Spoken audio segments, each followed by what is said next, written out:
Welcome to my SAT 2 chemistry class. The topic of this video is chemical bonding. When we look around you, you find objects of different materials like leather, wood, plastic, etc. Basically, all these are chemical compounds made up of molecules. Molecules in turn are made by atoms combining among themselves. Now the question is, why do atoms combine to make molecules? The reason for this you could have studied in your earlier chapters. An atom tries to attain a stable octet in its outermost shell. For that, it reacts with atoms of other elements. But can an atom of an element react with any other atom of any other element in the periodic table? No, not at all. They are very choosy. Atoms of an element can react only with certain other elements depending on many factors. These factors you will study as you make progress in your learning of chemistry. Now, the atoms in a molecule are held by a kind of force. This force is called chemical bonding. So what is chemical bonding? It is the force that is holding the atoms together in a molecule. There are two major types of bonding. Ionic bond and covalent bond. There is a third class of bond called metallic bond, which is quite different because it exists only between atoms of a metal. Now, I will take up ionic bond for discussion. An ionic bond is formed by a complete transfer of electrons.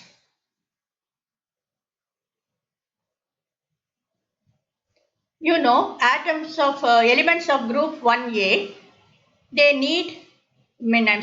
atoms of elements of group 1A have only one electron in the outermost shell, which they are ready to give away to get the stable octet. For example, if you take sodium, it has the configuration 2, 8, 1. When it gives away an electron, minus an electron. When it gives away an electron, it forms Na plus and gets a stable octet. Now, if it gets a chance to react with an element of group 7A, like chlorine, which has a configuration 2, 8, 7. This needs just an electron to get the stable octet. When this takes up that electron, it gets the octet configuration in its outermost shell along with a negative charge on itself. So, you get a sodium ion and a chloride ion. Now, these two ions form a molecule which is held by the ionic bond. This force of attraction which holds this positive ion and negative ion is an electrostatic force, and this electrostatic force of attraction is called ionic bond. Now, electrostatic force is quite strong, so ionic bond is also quite strong. That is why you find ionic compounds hard and they have very high melting points. Let us take up one more example. Now, when we take magnesium, which is in group 2A, it has a configuration 282. So, this has to give away 2 electrons. Supposing this is to react with fluorine, a group 7A element, which needs just 1 electron to complete the octet. How will it react? This has to give away 2 electrons. So, I will show the 2 electrons here. Now, the fluorine, which has 7 electrons, can take up 1 electron. So, 1 electron will go to it. But 1 more electron has to go, isn't it? So, it will react with 1 more fluorine atom.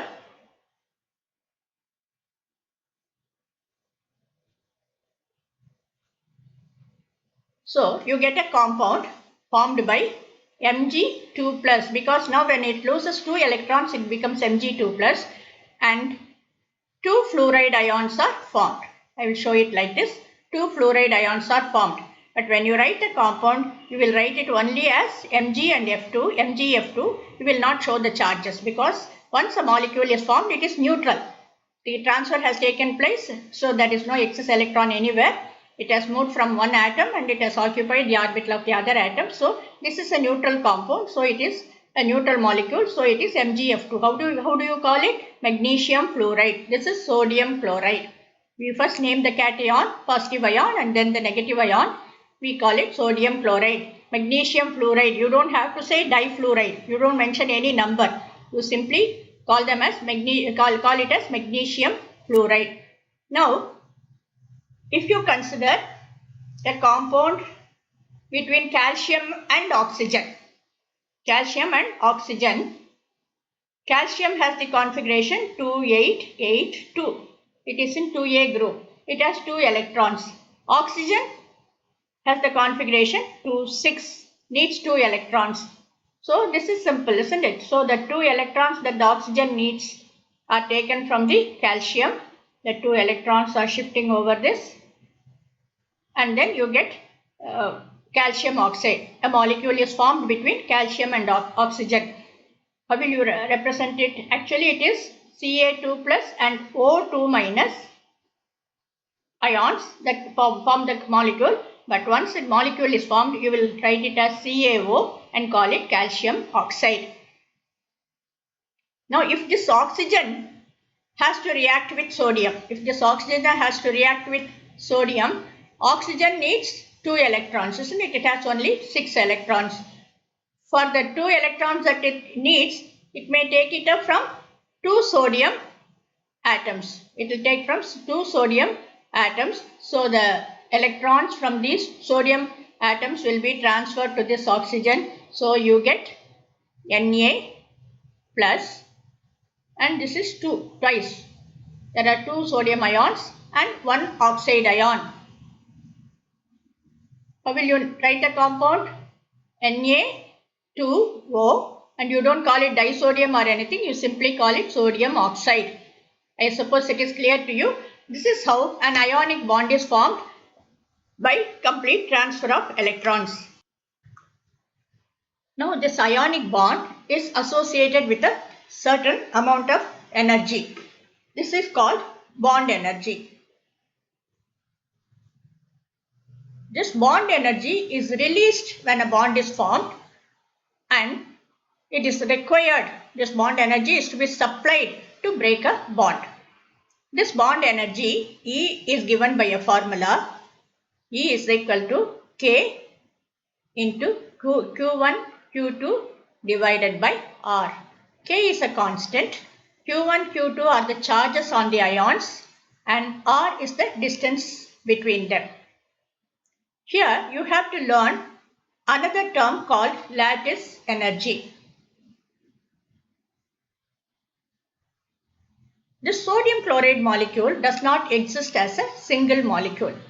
In a solid sodium chloride crystal, sodium ions and chloride ions are arranged in a specific manner. This is called its crystal lattice. This crystal lattice is associated with energy because it contains certain number of sodium ions and chloride ions. So to define the lattice energy, we can say it is the amount of energy, lattice energy is the amount of energy required to break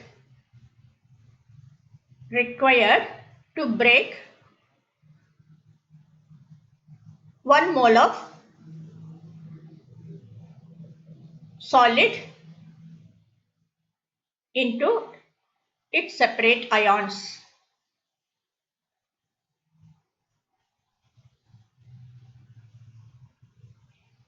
So it is the amount of energy required to break 1 mole of the solid into its separate ions. Greater the bond energy, greater will be the lattice energy, or in other words, greater the lattice energy, greater will be the bond energy. Now, if I ask you to compare the lattice energies of magnesium oxide and sodium fluoride, has higher lattice energy? Can you find out? So for that, what will we use? We will go back to the formula. This formula. So we know the charges on magnesium ion and oxide ion, 2 plus and 2 minus. What are the charges on sodium and fluoride? Plus 1 and minus 1. So here in the formula, Q1 and Q2 are in the numerator. So the ones having higher value for Q1 and Q2 will have higher lattice energy.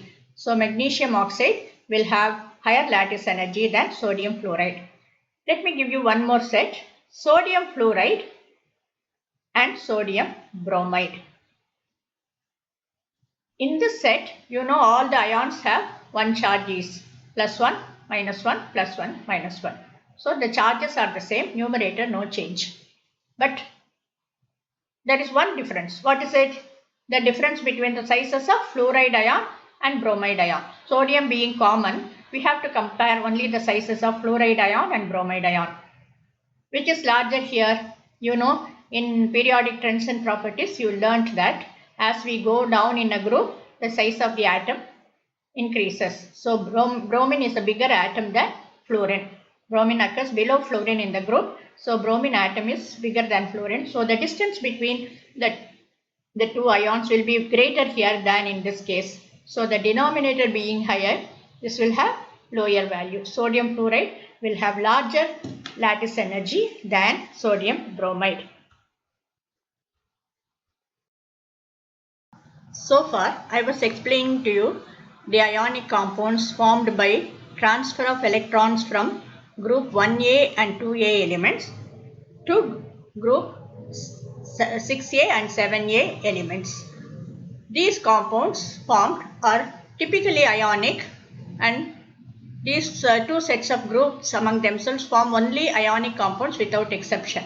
Now take boron from 3A. Boron from 3A does not form ionic compounds, but aluminium, which is below boron in 3A, forms many ionic compounds. In 4A, you have carbon and silicon, which do not form ionic compounds, but down the group you have tin and lead, which form ionic compounds. As I told you before, there are many factors which decide whether an element can form ionic compounds or not. This you will study in some other context later. Nitrogen in 5A also can gain 3 electrons to form N3 minus ion. Now, there is one more thing to explain, that is the number of electrons given away by one element, one atom, and the number of electrons taken by the other atom which is combining with that must be equal, because the molecules formed are neutral. Let me explain with an example. Supposing magnesium has to combine with nitrogen to form a compound.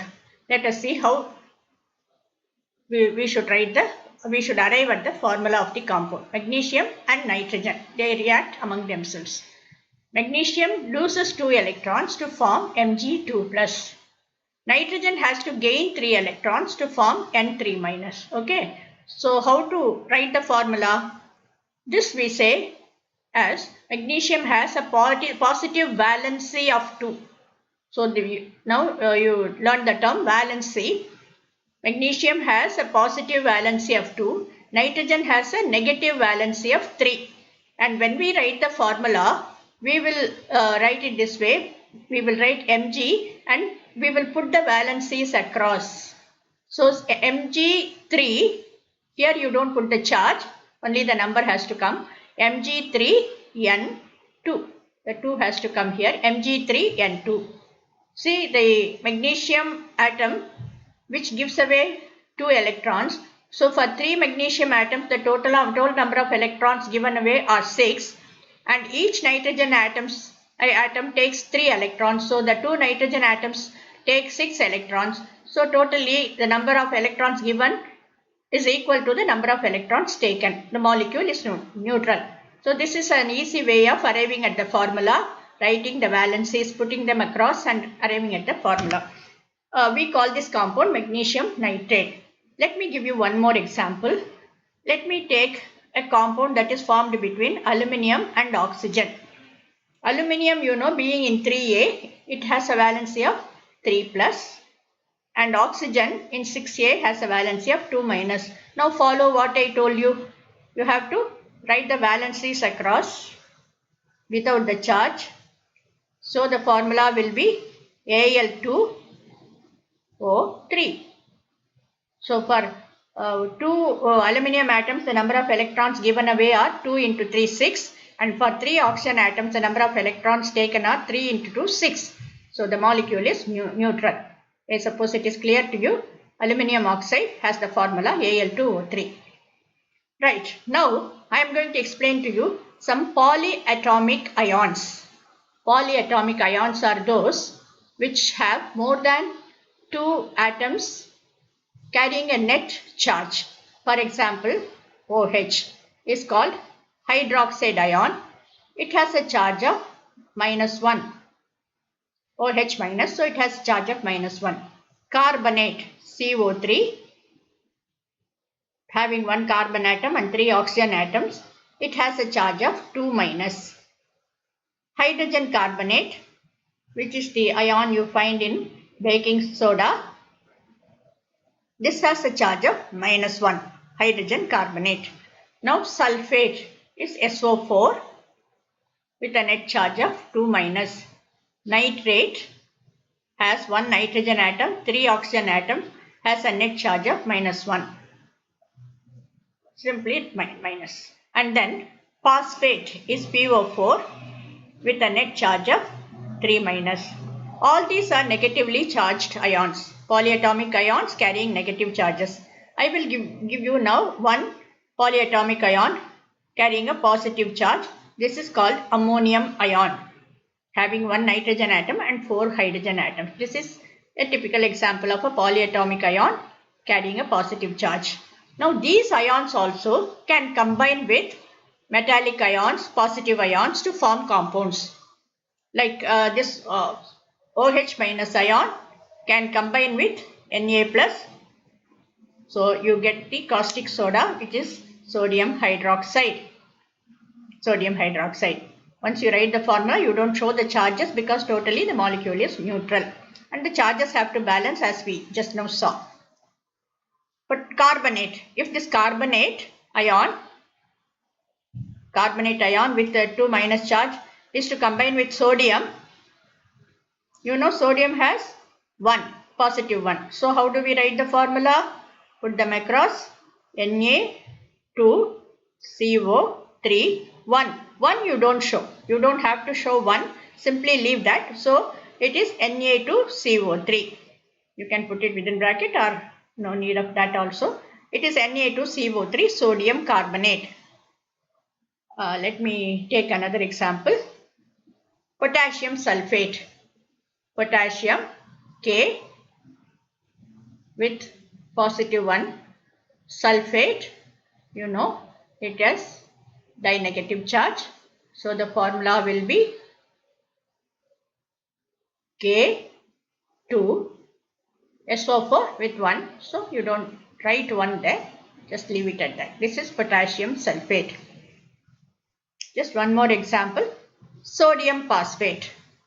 Sodium phosphate Na plus 1 PO4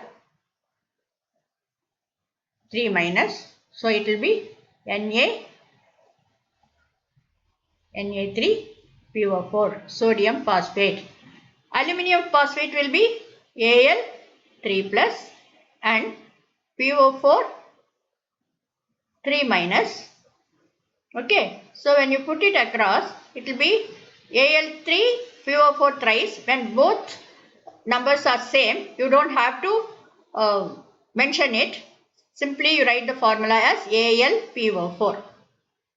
I suppose it is clear to you. Aluminium has 3 plus charge, phosphate has 3 minus charge. We put them across. So it will look like it will be Al3 PO4 thrice. But when the numbers are same, you can write it as AlPO4 because one aluminium which is giving away 3 electrons is taken by the PO4 to form the PO4 3 minus. So we simply write it as Al PO4.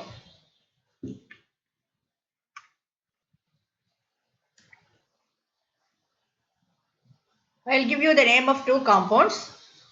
See how you can write the formula of these compounds. Magnesium,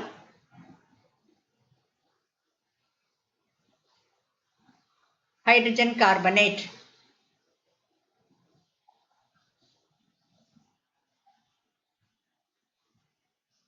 Potassium,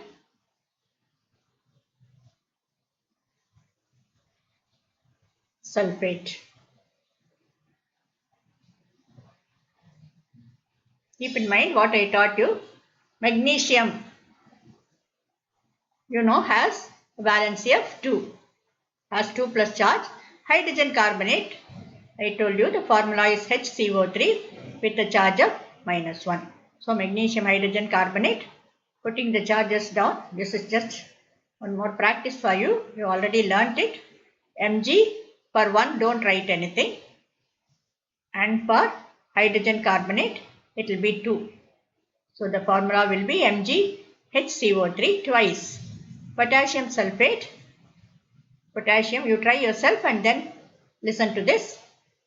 You can just pause after seeing these two formulae. You can pause and write the formulae and then you can continue with the lesson and check what you have written is correct or not. Potassium with +1 valency, sulfate with 2 negative valency. Put it across. So it will be K2 SO4. Don't mention that one. So leave it as it is. It is K2 SO4. This is how you can write the formula any compound if you know the valencies of these elements or polyatomic ions. When we consider transition metals, that is the metals of B groups, some of them have more than one valency. For example, copper forms two types of ions, Cu plus 1 and Cu plus 2. Iron exhibits two valencies, Fe2 plus and Fe3 plus. So we have to be very clear about which ion is forming the compound. Now when I write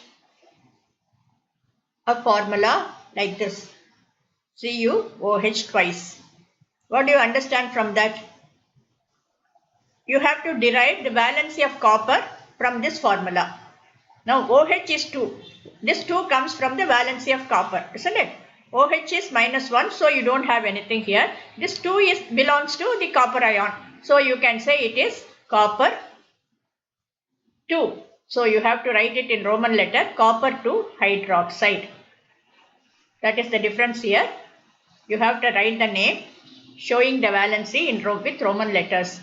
Now, if I write it as Cu2O, if I give you the compound as Cu2O, you have to derive the valency of copper from this. Oxygen has only 1. Here nothing is given, no number is given, that means it is 1. This 1 comes from this copper, isn't it? And this 2 comes from this oxygen, which is dinegative. So from this formula you understand that it is copper 1 oxide. I'll just repeat it for your benefit. Cu2O, you have to find out the valency of copper from this formula. Cu2 means that this 2 comes from the oxygen valency, which you know is 2 minus. Oxygen has only one, there's only one atom of oxygen, or the number is 1 here. So this belongs to the copper, this valency belongs to copper. So it is copper 1 oxide. When you write it back from the formula, you will arrive at the same thing. If you take the name and write the formula, you should arrive at this. Now let us go to iron. now I will call it iron 2 chloride. Will we write the formula? Iron 2. So its valency is 2 plus. Chloride Cl. You know valency is -1. And put it across. So it will be FeCl2. Clear? Now iron 3 sulfate will be, you can try it again yourself. You can pass it here. Try to write the formula and then check with this. Let me continue. Iron 3 sulfate will be Fe. I don't know. Let's say it's a given. I mean, iron 3. So we know it is Fe3 plus. Sulfate, you know, is 2 minus. Sulfate is 2 minus. So the formula of the compound will be Fe2SO4 thrice. So if you are given the formula, you should derive the valency of the metal from this, and then you write the name as iron 2 or 3, I mean that you mention with Roman letters, and write the name of the negative ion. Or if you are given the name, you must be in a position to write the formula. So I have explained the polyatomic ions here. Let us briefly discuss the properties of ionic compounds. They are hard and they have high melting points. The reason for high melting points is due to the strong electrostatic force of attraction that is existing between the ions. Ionic compounds are made of ions, charged particles, and they are held by strong electrostatic forces of attraction, so they have high melting points. They do not conduct electricity in solid state.